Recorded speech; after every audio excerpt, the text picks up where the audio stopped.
देवरानी और जेठानी की कहानी। सुनैना और सुरेखा यह दोनों देवरानी जेठानी थी। जेठानी सुनैना नौकरी भी करती थी और देवरानी सुरेखा यह घर संभालती। उनका परिवार बहुत बड़ा था। सास ससुर और उन दोनों के बच्चे कुल मिलाकर 10 लोग घर में रहते। और अब बहुत साल बाद उनकी बुआ सास अपने भाई के घर रहने आई थी। सुबह उठने के बाद बुआ सास ने देखा कि सुनैना फटाफट अपने काम कर रही थी। सुरेखा ने नाश्ता बनाया और वह नाश्ता सुनैना ने सबको परोसा। उसके बाद सुनैना ने अपना टिफ़िन पैक किया और वह काम पर निकल गई। सुरेखा ने वापस दोपहर का खाना तैयार किया और थोड़ा वक्त अपनी सास और बुआ सास के साथ बैठी रही। बुआ सास से रहा नहीं गया। उन्होंने सुरेखा को पूछा, छोटी बहू, तुम्हारी जेठानी तुझ पर बहुत हुक्म चलाती है। सुबह से देख रही हूँ, रसोई घर में अकेले ही काम करती हो और वह महारानी दिखावा करने के लिए नाश्ता परोस रही थी, जैसे कि उसी ने ठीक नाश्ता बनाया हो। या सुरेखा ने बुआ सास को तरफ देखा और बोली, बुआ सास जी, ऐसा कुछ नहीं है। सुनैना दीदी बहुत अच्छी है। बुआ सास बोली, तुम बहुत भोली हो सुरेखा। मेरे बाल धूप से सफ़ेद नहीं हुए हैं। सुरेखा से अब नहीं रहा गया। वह बोली, ऐसा नहीं है बुआ जी, आपको सुनैना दीदी ने सबको नाश्ता परोसा वह दिखा, पर आपको यह नहीं दिखा कि दीदी ने मुझे जबरदस्ती सबसे पहले नाश्ता करने दिया और चाय भी दी। वह रोज मुझे ऐसे सबसे पहले ही नाश्ता दे देती है, नहीं तो सबके लिए नाश्ता करते करते मैं खुद के लिए नाश्ता बनाना भूल जाऊंगी। दीदी मेरी कितनी चिंता करती है। दीदी सुबह जल्दी उठकर मंदिर साफ करती है, फूल सजा कर रखती है और मुझे उनके 1 घंटे बाद उठने के लिए कहती है। शाम को आते समय बाजार से सब्जी भी लेकर आती है, क्योंकि हमारे मिस्टर रात को देर से आते हैं और मम्मी जी को सुनैना दीदी ने बाजार में जाने को मना किया है, क्योंकि अब उसकी उम्र 60 साल से ज़्यादा हो गई है।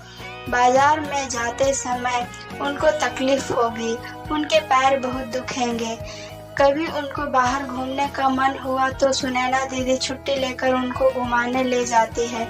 और हाँ बुआ जी, दीदी रोज शाम को आने के बाद वह कितनी भी थकी हो तब भी मुझे खाना बनाने में मदद करती है। वह मेरी बड़ी जेठानी जरूर है, पर मुझे अपनी छोटी बहन ही समझती है और मैं उनको अपनी बड़ी बहन समझती हूँ। यह सब सुनकर बुआ सास एकदम चुप हो गई। उनकी चुगली सुरेखा के आगे टिक नहीं पाई। शाम को सुनैना सब्जी की थैली सुरेखा के पास देते हुए बोली, सब्जी के साथ तुम्हारे मनपसंद लेखक की किताब भी उसमें है। यह सुनकर सुरेखा खुश हो गई। सुनैना को थैंक यू बोलकर सब्जी की थैली किचन में रखकर वह अपने रूम में चली गई। उतने में बुआ ने सुनैना को आवाज दी, बड़ी बहू जरा यहाँ आना।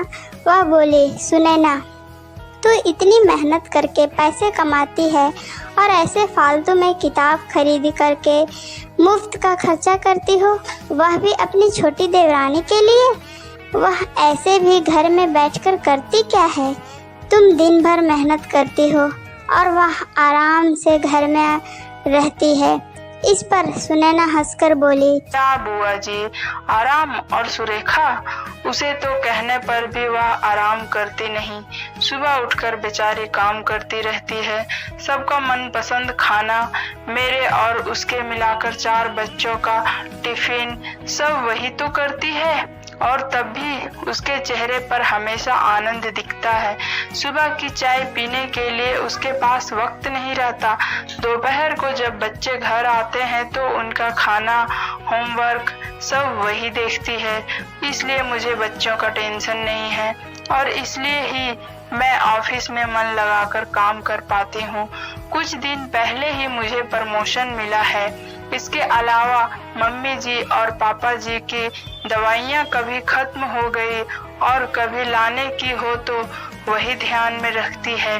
घर में कोई मेहमान आए तो उनकी मेहमान नवाजी भी वही करती है। बुआ जी घर और बच्चे संभालना छोटी बात नहीं है। इतना सब सुनकर बुआ जी उनकी तो बोलते ही बंद हो गई। सुनैना कभी कोई शिकायत नहीं करती है, वह सब काम कर लेती है। वह सिर्फ पढ़ना पसंद करती है। फिर मैं मेरी छोटी बहन के लिए इतना नहीं कर सकती? मैं नहीं करूँगी तो कौन करेगा? इतना बोलकर सुनैना अपने रूम में चली गई। यह सब बोलना सुनैना की सास पीछे खड़े होकर सुन रही थी। वह बुआ के पास आई और बोली, जीजी, यह दोनों देवरानी जेठानी जरूर है, लेकिन उनका रिश्ता तो सगे बहनों से ज्यादा पक्का है। मेरे घर की मजबूत दीवारें हैं। यह दोनों पहले में भी एक बुरी सास थी। हमेशा इन दोनों में झगड़ा लगाने का प्रयास करती थी, पर यह दोनों के प्यार के आगे मैं भी हार गई। वैसे भी झगड़ा लगाकर नुकसान तो हमारे ही घर का होगा ना। पर यह बात बुआ को समझ में नहीं आई।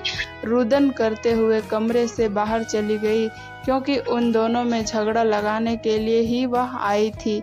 पर सुनैना और सुरेखा, इनके जैसी दो समझदार देवरानी जेठानी के बीच झगड़ा करवाना बहुत मुश्किल था।